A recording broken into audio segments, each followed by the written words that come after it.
We move into our time of meditation. You want to take a deep breath. Close your eyes if you're comfortable. And we're going to turn within. Turn to the place within where you know and feel the indwelling presence of the Most High.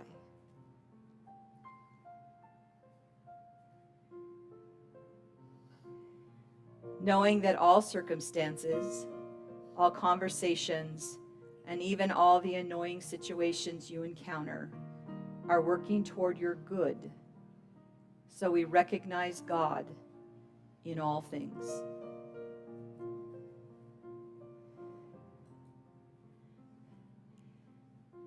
Being one with the power and the presence that flows through you, feel all the love that surrounds you, that is in you, that flows through you.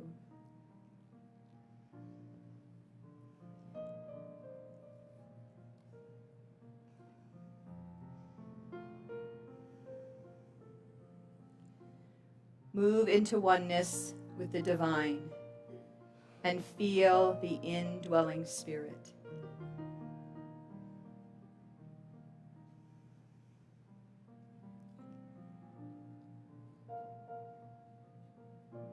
In this place within, the divine speaks to you in a language that you understand.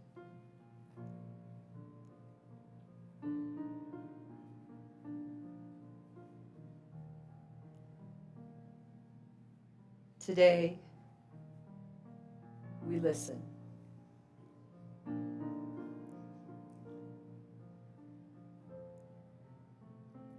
Become anchored in this awareness of divine understanding.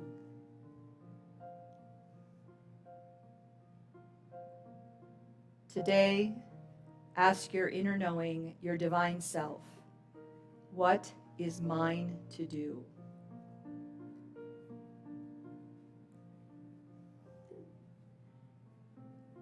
In the silence, listen for the still, small voice of the divine. God, what is mine to do?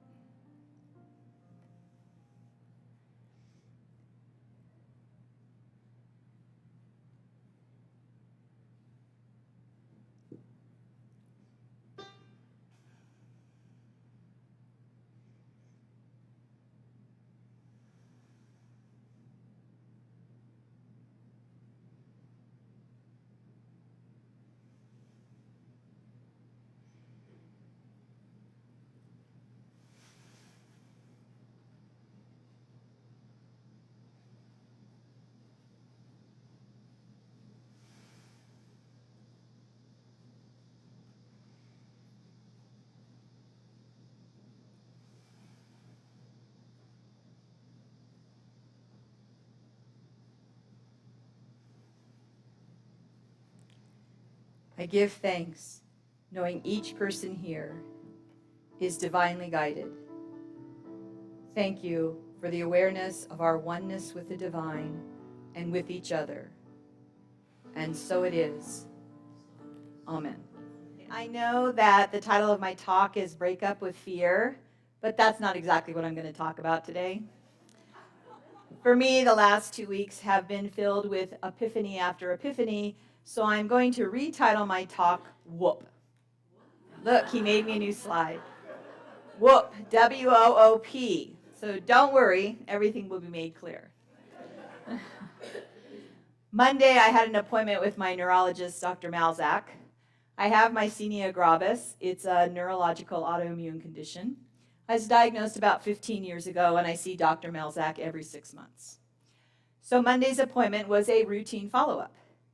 Usually he does a few basic brain-body tests, and while we go through these tests, he asks me, how are you doing? And I usually say, well, the medication controls my symptoms, no major changes. But this past Monday, I talked to him about some worrying changes in a few of my symptoms and a concern about a deepening and worsening fatigue. He listened. He took me through some more extensive brain-body movement tests. He ordered blood work to rule out anything new, unusual, or increased problems with antibodies. Then he sat me down and looked me right in the eye to tell me, I don't see any changes to your body's abilities. But Lark, you're really out of shape. You need to increase your fitness level. And I think most of these concerns will disappear.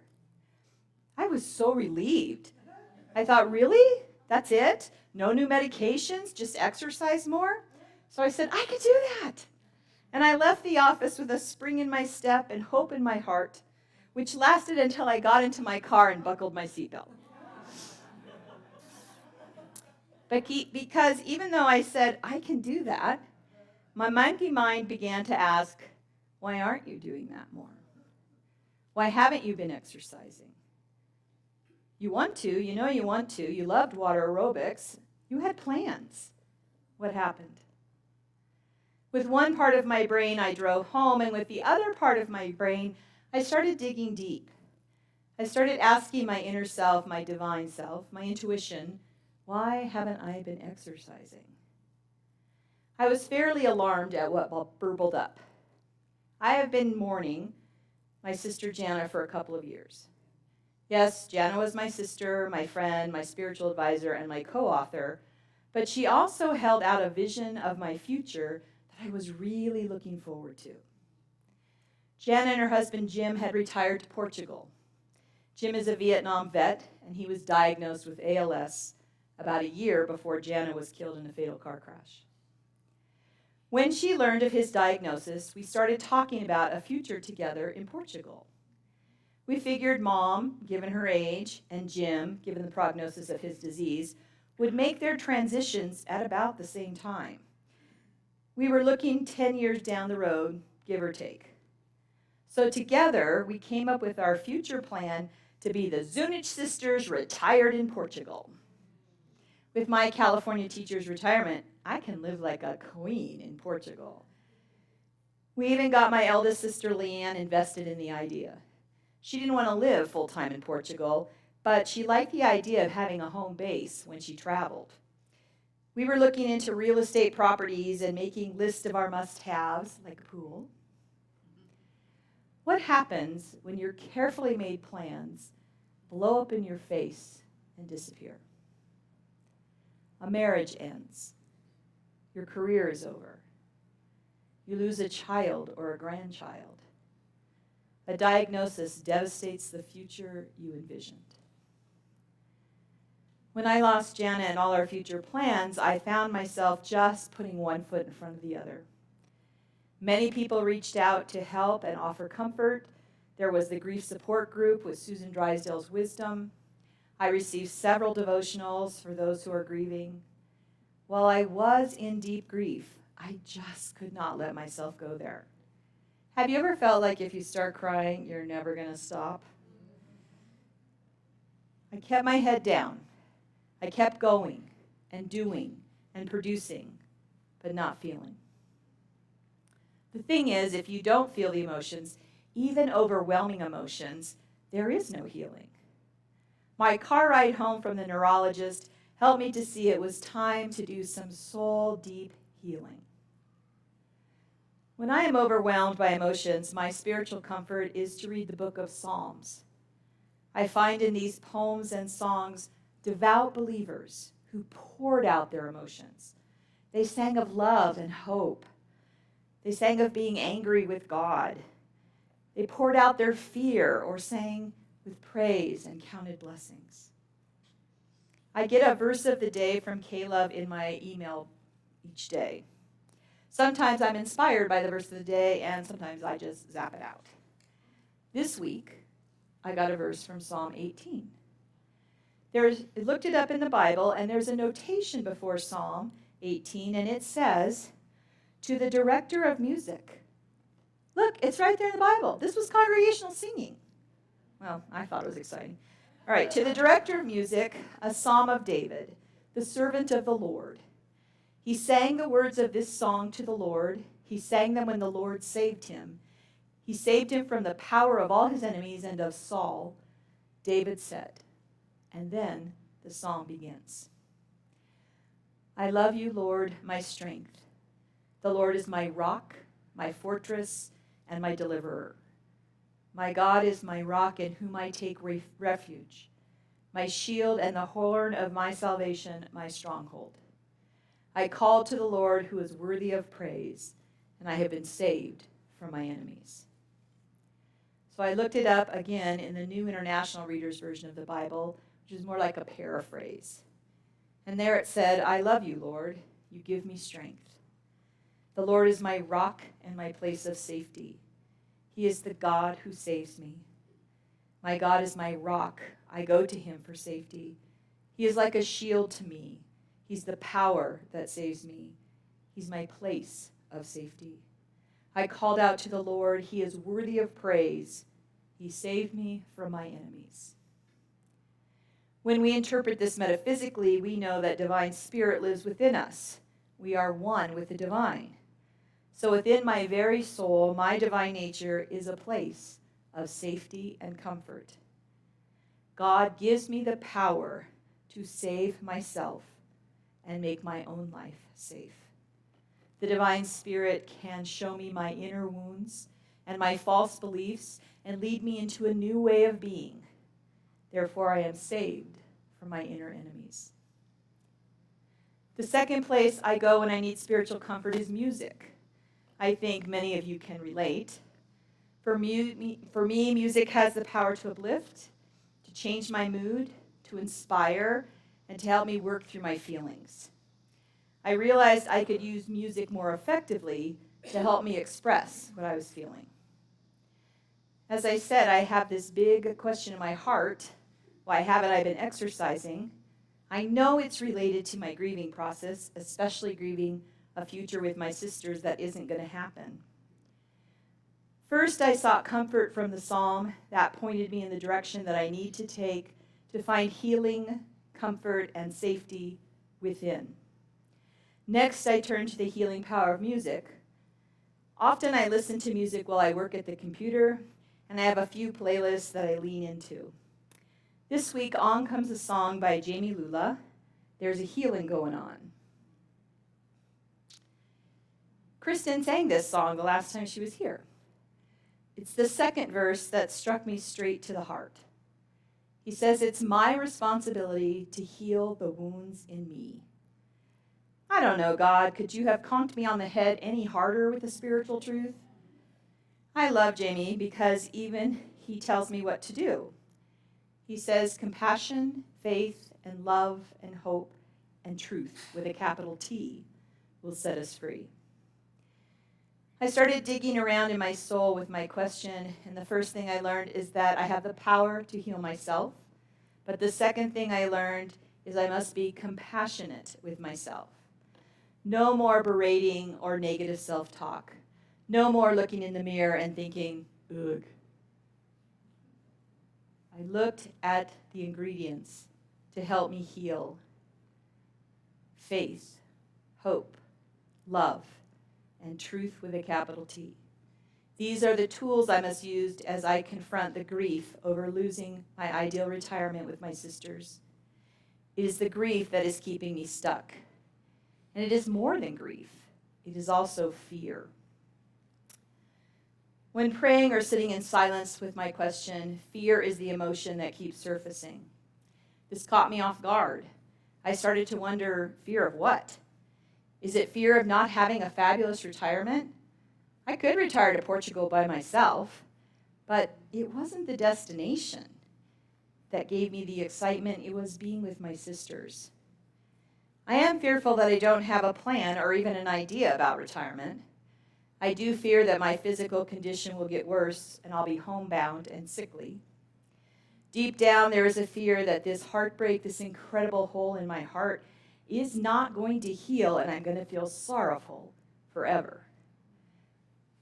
The next day, I'm tooling around on YouTube looking for something I need for the Unitine and YOU Sunday School curriculum when I come across a studio song session with Brandon Lake and Chandler Moore. These guys do this thing where they have the beginning of a song, melody and some lyrics, but in a song session, they record themselves developing the song. They just start playing their instruments and singing, and they let the music and their emotions and the truth with a capital T pour out of them. Now, the final song will not resemble the song session. It will get pared down and rearranged and put into a logical order. Some of the lyrics won't make it into their new song, but they might appear in another song. So I'm drawn to these song sessions because I like to see folks letting Spirit flow and letting and trusting in the guidance of God. What comes out of them unedited is unexpectedly real and honest. I admire their willingness to go with the spiritual flow.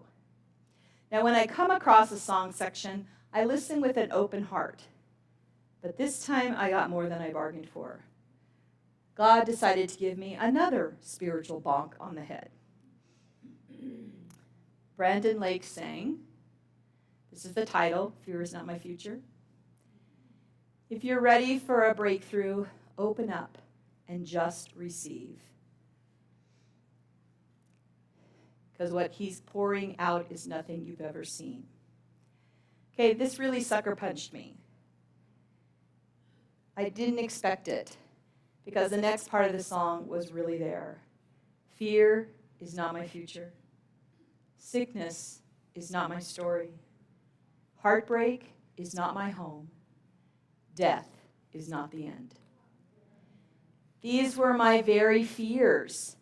This is when I began to ask new questions of God.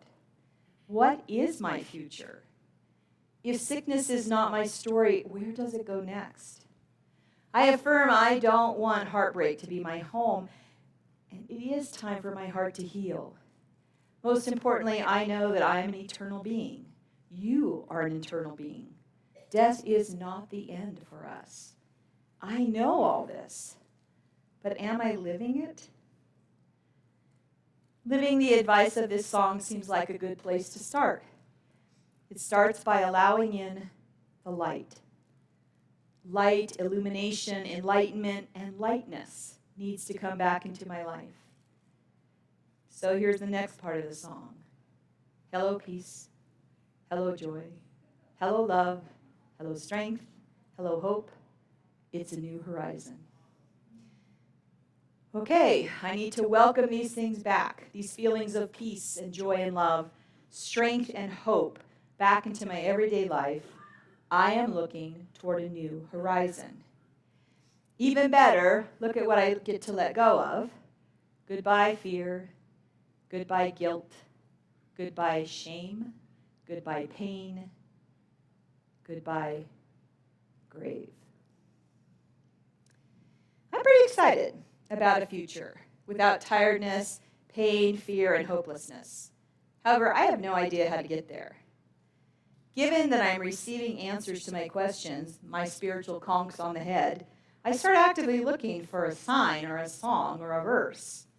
And I'm keeping this in mind. What do I need to welcome into my life? I'm not a bit surprised when I find the next piece of the puzzle in a week-old email from Mike Dooley and his notes from the universe.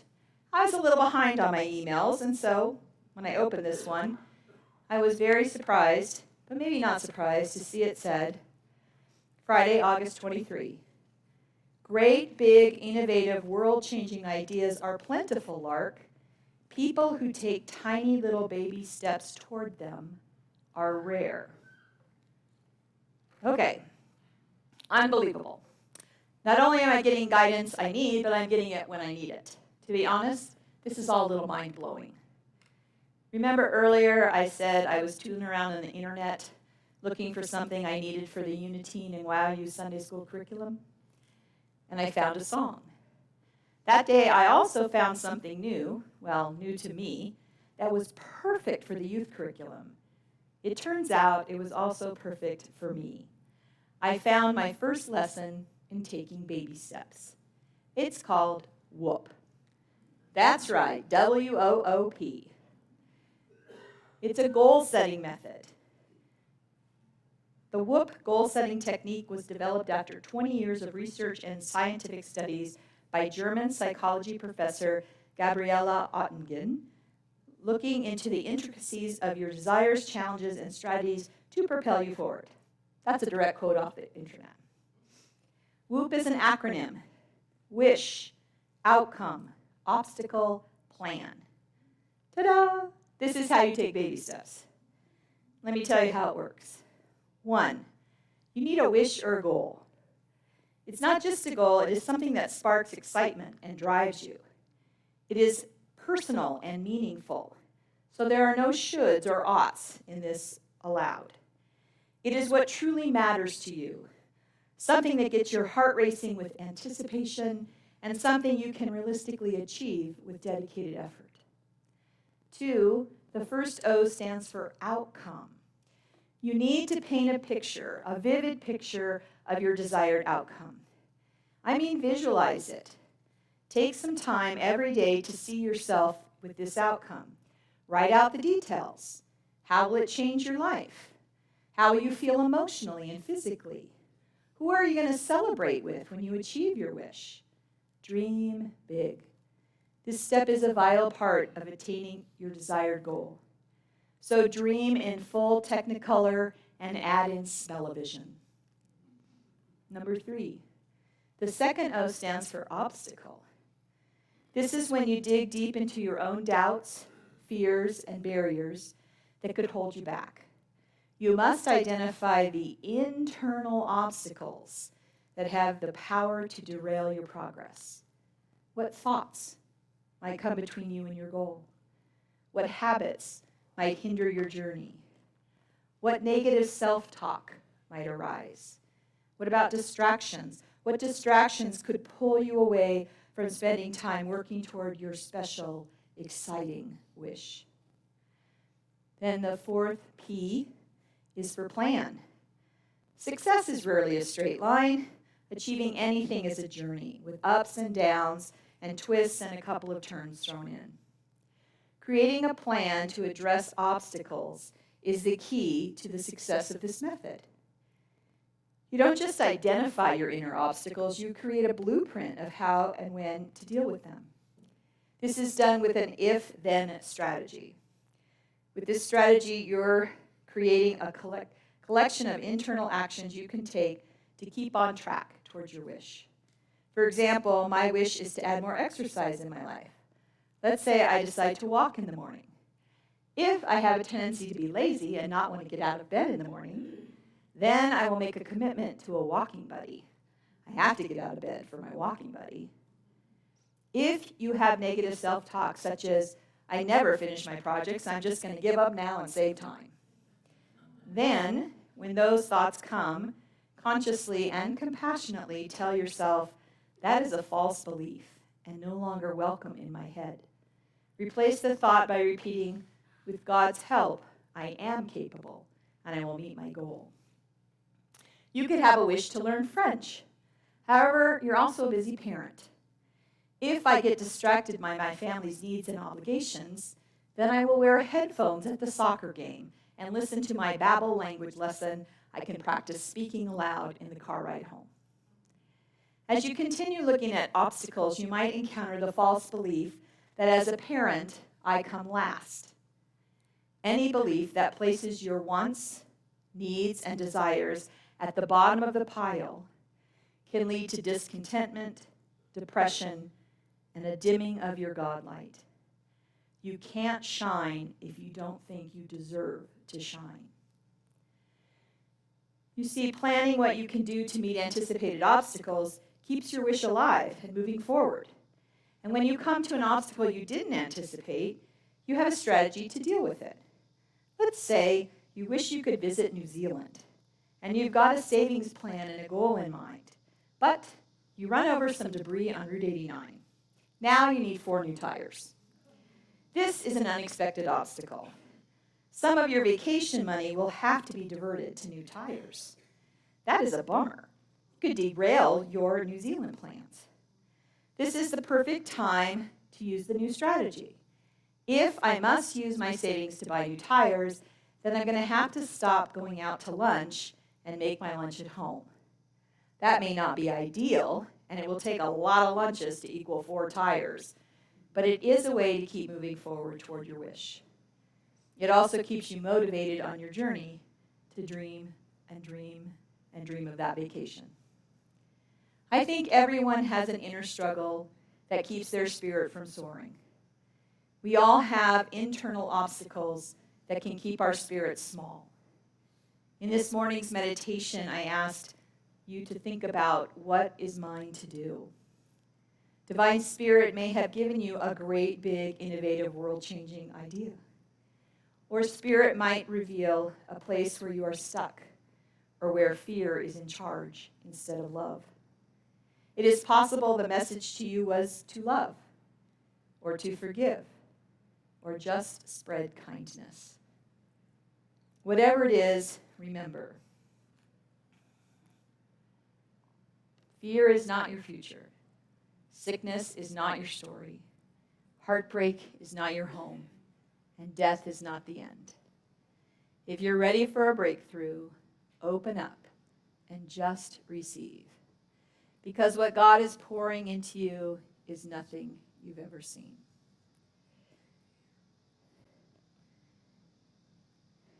When you get the answer to what is mine to do, you can whoop it up and take those baby steps that will change your world and the world around you. Here's my prayer for each of you today. Consider it your homework for the week. God grant you an inspiring wish. Visualize the outcome until it is real as it can be in your mind. Confront your inner obstacles and create an if-then plan for how you will overcome anything that gets in your way. May you go forth with compassion, faith, hope, love, and truth. And welcome peace, joy, love, strength, hope as you relish your new horizon. And so it is. Amen.